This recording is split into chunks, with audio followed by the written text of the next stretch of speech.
The rain hammered against the windows of the Stockholm hotel as Lieutenant David Morse watched the German trade delegation celebrate in the restaurant below. November 1942. Neutral Sweden had become a crossroads of the war, a place where enemies could occupy the same city, eat at the same restaurants, and pretend the slaughter happening across Europe didn't exist. Morse wasn't supposed to be here. 3 months ago, he'd been analyzing German industrial capacity from a desk in Washington. Now he sat in a hotel room with forged Swiss papers identifying him as Ernst Kaufmann, an accountant working for a Zurich-based trading firm. The transformation had been thorough but rushed, too rushed for Morse's comfort. His German was excellent, his cover story solid, but he'd only had 2 weeks of preparation for a mission that should have taken 6 months of training. The briefing had been cryptic even by intelligence standards. German war production was exceeding all estimates. Factories that should have been running at capacity were somehow producing 30% more output than thought possible. Allied bombing campaigns were destroying facilities, yet production numbers kept climbing. Either German industrial efficiency had achieved the impossible, or something else was happening. The Office of Strategic Services suspected financial manipulation. Phantom factories on paper, inflated production reports to intimidate the Allies, accounting tricks to hide weaknesses in the war machine. Morse's job was to penetrate the financial network supporting German industry and determine the truth. His target was Scandinavia Bank in Stockholm, a neutral institution that handled transactions for both Allied and Axis clients. Somewhere in their ledgers was the answer. The hotel phone rang. Morse answered in German. Herr Kaufmann, this is Henrik Bergstrom from Scandinavia Bank. We received your letter of introduction from Zurich. Would you be available to meet tomorrow morning? Of course. Shall we say 9 o'clock? Perfect. I look forward to discussing how we might serve your firm's interests in the Nordic region. Morse hung up and allowed himself a small breath of relief. The first hurdle cleared. His cover firm in Zurich was real, a small trading company that British intelligence had quietly purchased through intermediaries. The Swiss banking secrecy laws made verification difficult, and by the time anyone looked too closely, Morse would either have his answers or be dead. He spent the evening reviewing his preparation materials. The cover story was simple. His firm facilitated trade between Switzerland and Scandinavia, primarily in precision machinery and industrial components. They were looking to expand operations in Sweden and needed banking services for currency exchange, letters of credit, and transaction processing.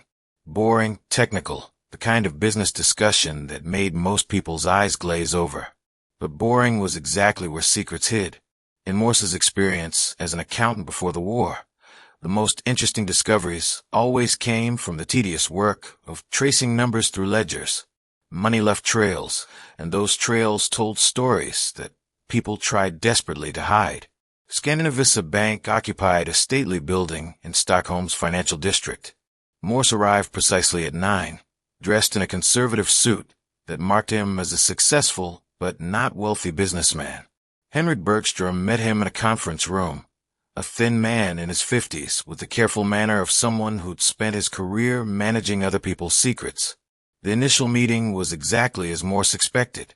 Discussions of exchange rates, transaction fees, account structures. But Morse had seeded his conversation with specific details, designed to probe for information. He mentioned dealings with firms in Berlin, Hamburg, and Dresden. He asked about procedures for transactions involving German industrial clients, and he expressed concern about the stability of wartime banking arrangements. Bergstrom was professional but cautious. We serve clients from all nations, Herr Kaufmann. Our neutrality is absolute. Swedish banking law protects the confidentiality of all transactions. Of course, though I imagine the war creates complications. Currency controls, export restrictions, the difficulty of moving funds across borders. There are challenges, yes, but creative solutions exist for clients who require them. The phrase caught Morse's attention. Creative solutions. That was the language of someone willing to work in gray areas, someone who might have information about unusual financial arrangements. Over the next 2 weeks, Morse cultivated his relationship with Bergstrom. He opened accounts, processed several legitimate transactions for his cover firm, and gradually positioned himself as a valuable client. He also began socializing with Stockholm's business community, attending dinners and receptions where Swedish, German, and Allied businessmen mingled with careful politeness.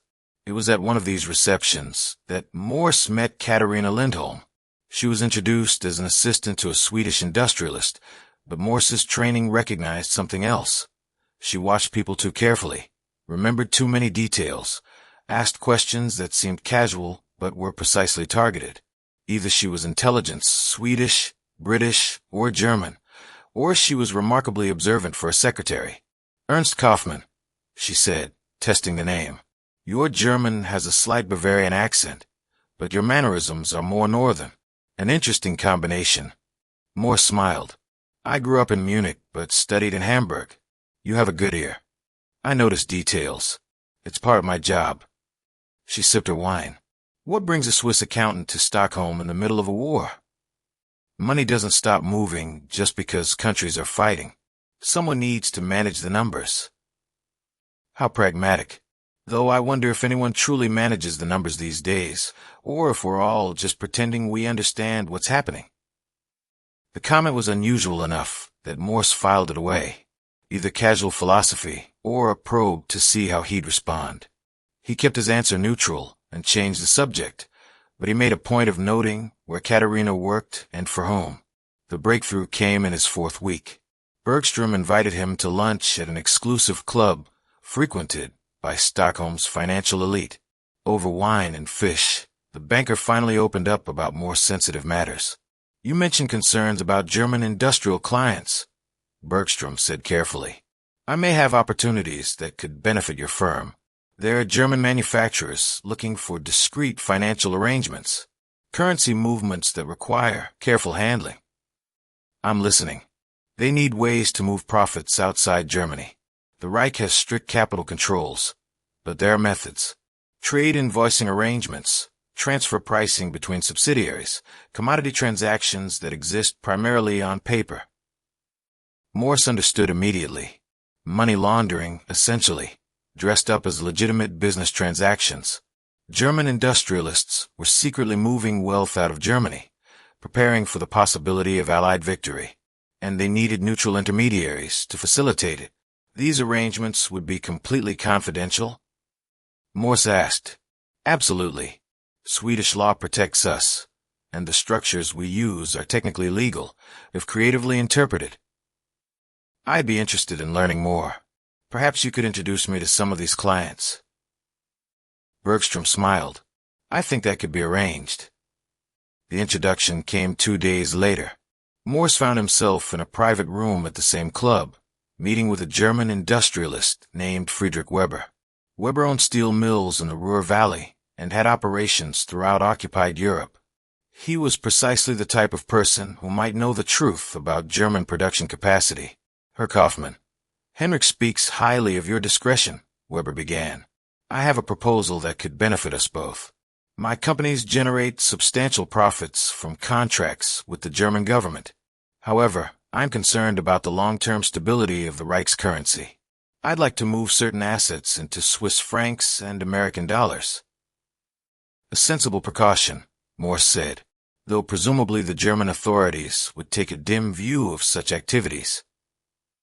"Which is why discretion is essential. I can structure transactions through trade agreements with your firm. We over-invoice machinery sales, under-invoice material purchases, create consulting arrangements that exist primarily on paper. The differential moves to accounts your firm controls, then into currencies and assets that will retain value regardless of how the war ends." Morse pretended to consider the proposal. The transactions would need to appear legitimate. Actual goods moving, real paperwork, auditable trails. "Of course. I've done this successfully with other intermediaries. I'm simply looking to expand my arrangements." Over the next hour, Weber outlined a network of financial manipulation that was staggering in its scope. Dozens of German industrialists were participating, moving hundreds of millions of Reichsmarks out of Germany through neutral intermediaries. And in the process, Weber revealed something Morse hadn't expected. The production numbers weren't inflated. They were real. The Armaments Ministry doesn't understand what we've achieved, Weber said with barely concealed pride. They think we're still operating on peacetime efficiency models. But we've revolutionized industrial production, modular manufacturing, streamlined supply chains, forced labor that costs almost nothing. A single factory today produces what took 3 factories in 1939. Impressive. Though I imagine the bombing campaigns must disrupt operations. Weber waved dismissively. We've decentralized. Instead of large concentrated facilities, we've distributed production across dozens of smaller sites, underground facilities, disguised factories, mobile production lines. The Allies bomb a factory and celebrate their success, not realizing we've already moved the critical operations to 3 other locations they don't know exist. Morse felt cold dread settling in his chest. This wasn't accounting fraud. This was real. The Germans had genuinely revolutionized war production, and Allied intelligence had completely missed it. Every estimate, every projection, every strategic calculation was based on false assumptions about German industrial capacity. These distributed facilities, Morse said carefully, they must be difficult to coordinate. Supply chains, worker transport, quality control. That's where the real innovation lies. We've created regional production networks. Each network is semi-autonomous, producing components that ship to final assembly sites. Lose one node, and the others compensate. It's resilient, adaptive, and very difficult to disrupt through bombing. Weber continued talking, describing production systems and logistical arrangements with the enthusiasm of someone proud of their accomplishments. And Morse listened, memorizing every detail, every name, every number. This was intelligence that could change the course of the war, but only if he could get it back to Allied command. The meeting ended with an agreement to begin moving Weber's assets through Morse's Swiss firm. They shook hands, discussed timelines, and arranged follow-up meetings. And through it all, Morse maintained his cover perfectly, playing the role of a pragmatic accountant interested only in profitable business arrangements. But as he left the club, Morse spotted Katharina Lindholm across the street. She wasn't looking at him, appeared to be simply walking past, but the timing felt wrong. Too coincidental. He continued to his hotel, watching for surveillance, and noticed 2 men maintaining distance behind him. Professional followers, careful but not invisible. Back in his room, Morse faced a decision. He had the intelligence he'd come for, but he was now compromised. Whether by Swedish security, German counterintelligence, or some other agency. Someone was watching him. He needed to get the information out of Sweden immediately. The standard procedure would be to make contact with the British embassy, pass the intelligence through diplomatic channels. But if he was under surveillance, visiting the embassy would blow his cover completely. He needed another method. That night, Morse drafted a detailed report, encoding it using a cipher system he'd memorized before leaving Washington. He split the message into 3 parts, each meaningless without the others. Then he waited for an opportunity. It came 2 days later when Weber invited him to tour one of his Swedish subsidiaries, a precision machinery factory outside Stockholm. Morse agreed, seeing it as both an opportunity to gather more intelligence and potentially shake his surveillance. The factory visit was revealing. Weber proudly showed off production techniques that were clearly being used in German war industries. Modular assembly systems, quality control methods, worker efficiency programs. Morse photographed everything he could with a tiny camera concealed in his pen, maintaining his cover as an interested businessman learning about potential trade opportunities. But the real opportunity came during lunch. Weber introduced him to the factory manager, who mentioned needing to coordinate a shipment to Switzerland the following week. Morse immediately offered to help arrange logistics through his firm, suggesting the shipment could include business documents that needed secure delivery to Zurich. The factory manager agreed enthusiastically. It was perfect. Morse could include his encoded intelligence reports in the shipment, disguised as business correspondence. Even if the documents were inspected, they would appear to be boring commercial paperwork. That evening, Morse returned to his hotel to find his room searched again. More obvious this time. Someone wanted him to know he was being watched. The message was clear. We're on to you. Time to run or surrender. Instead, Morse went to dinner at a restaurant frequented by business travelers. He ordered wine, ate slowly, and waited. Katarina Lindholm arrived 30 minutes later, sitting at a table with clear sight lines to his location. He pretended not to notice her, finished his meal, and left. But instead of returning to his hotel, Morse walked to Stockholm's old town, a maze of medieval streets that made surveillance difficult. He moved through narrow alleys, doubled back repeatedly, used shop entrances and building passages to break lines of sight, and gradually, he lost his followers. 2 hours later, he arrived at a small apartment in a working-class neighborhood. Inside waited a man who'd been introduced to him before leaving Washington as an emergency contact, a Swedish communist sympathizer who hated the Nazis more than he loved his government's neutrality. "I need to get a message to London," Morse said without preamble. "Highest priority. Can you do it?" The Swede studied him. "You're the American, the one they warned us about." "Warned? The Germans are looking for a spy posing as a Swiss businessman. They've asked Swedish security to help identify him. You're blown." Morse had suspected as much, but hearing confirmation still felt like a punch to the gut. "Can you get my message out or not?" "Give me the message. I'll pass it through channels, but I can't guarantee timing. Could be days, could be weeks." "That's not good enough. The intelligence is time-sensitive." The Swede shrugged. "Then you'll have to find another way. Maybe swim to Britain." Morse left the apartment, his mind racing through options. The shipping route through Switzerland was too slow. The British embassy was watched. Standard communication channels were compromised. He needed something unexpected, something the Germans wouldn't anticipate. The answer came from an unlikely source. That night, he returned to his hotel. Better to maintain his cover than disappear and confirm all suspicions, and found a note slipped under his door. A simple message. "Strandvagen Pier, midnight, bring everything." It wasn't signed, but Morse recognized the handwriting from business documents he'd seen. Katarina Lindholm. Every instinct told him it was a trap, but he was out of options and time. He spent 2 hours preparing, encoding his intelligence reports one final time, creating false documents that would seem valuable if captured, concealing the real intelligence in a waterproof case that could be easily discarded. The pier was dark and empty when he arrived. Fog rolled off the water, reducing visibility to a few meters. Morse waited, hand on the pistol concealed in his coat pocket, knowing this could end with a bullet. Katarina emerged from the fog alone.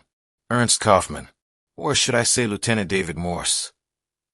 Morse didn't respond, calculating distances and angles. "Relax," she said. "I'm not here to arrest you. I'm here because we're working for the same people." I find that difficult to believe. British intelligence recruited me 18 months ago. I've been monitoring German financial activities in Sweden, trying to identify how they're funding their war production. When you arrived asking the same questions, my handlers told me to make contact.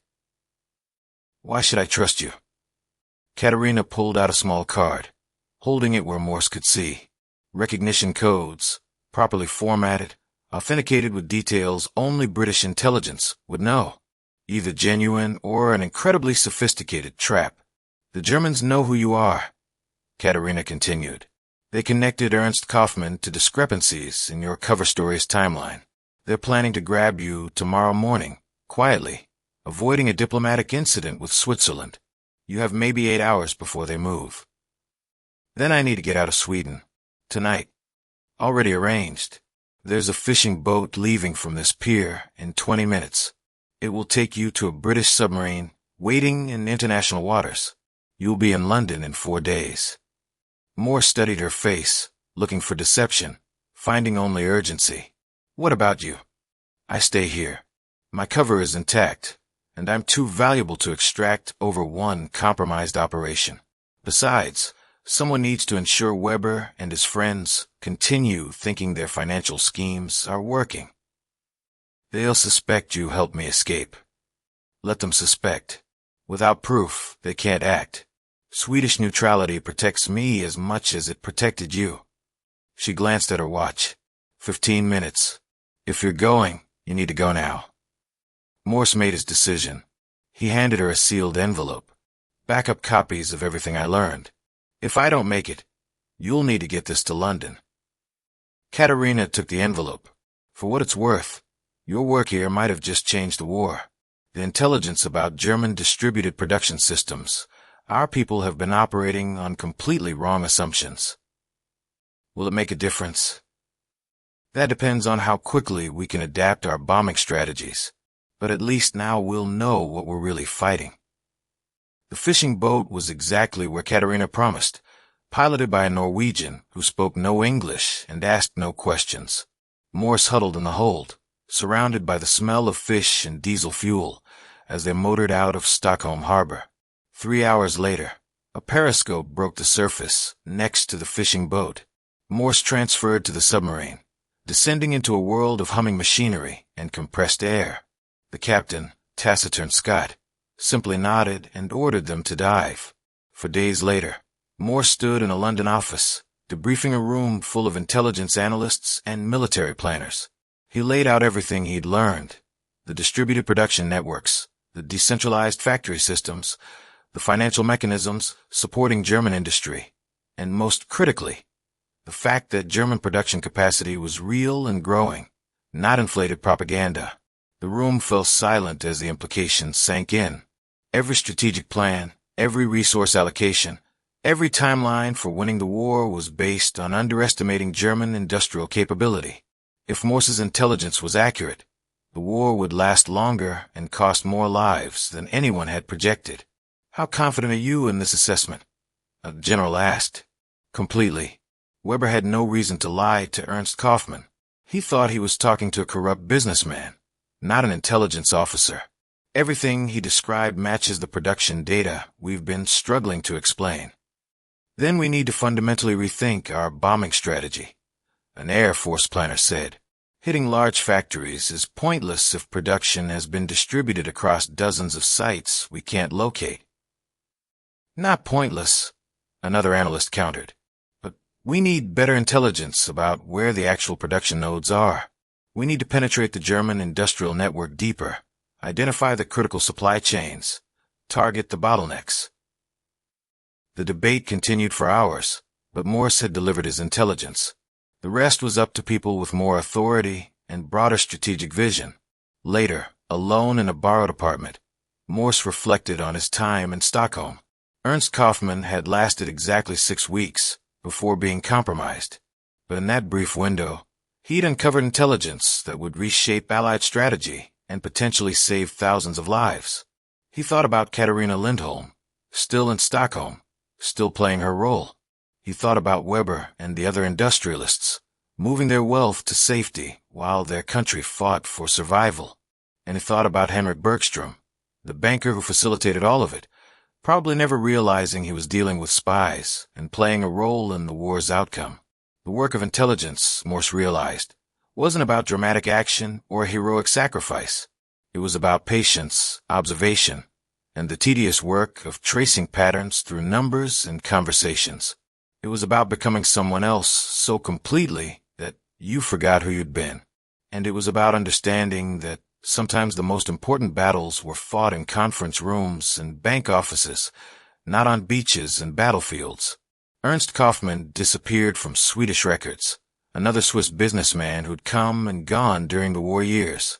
David Morse returned to his analytical work, now with first-hand understanding of what the numbers really meant. And somewhere in Stockholm, Katarina Lindholm continued her work in the shadows, another ghost in the machinery of intelligence warfare. The intelligence Morse provided led to a fundamental shift in Allied bombing strategy. Instead of focusing on large, visible factories, raids began targeting transportation networks, power infrastructure, and supply chain bottlenecks. The distributed production systems that made German industry so resilient also made it more vulnerable to disruption of its supporting infrastructure. Years after the war, Morse would occasionally see references to the Stockholm operation in declassified documents. Historians would note it as a turning point in intelligence gathering, a demonstration of how financial analysis could reveal strategic secrets that traditional espionage missed. But Morse never spoke about it publicly. He returned to accounting after the war, building a quiet life far from the world of intelligence. Sometimes, late at night, he would think about those weeks in Stockholm, the constant tension, the careful performance, the moment-by-moment decisions that could mean life or death.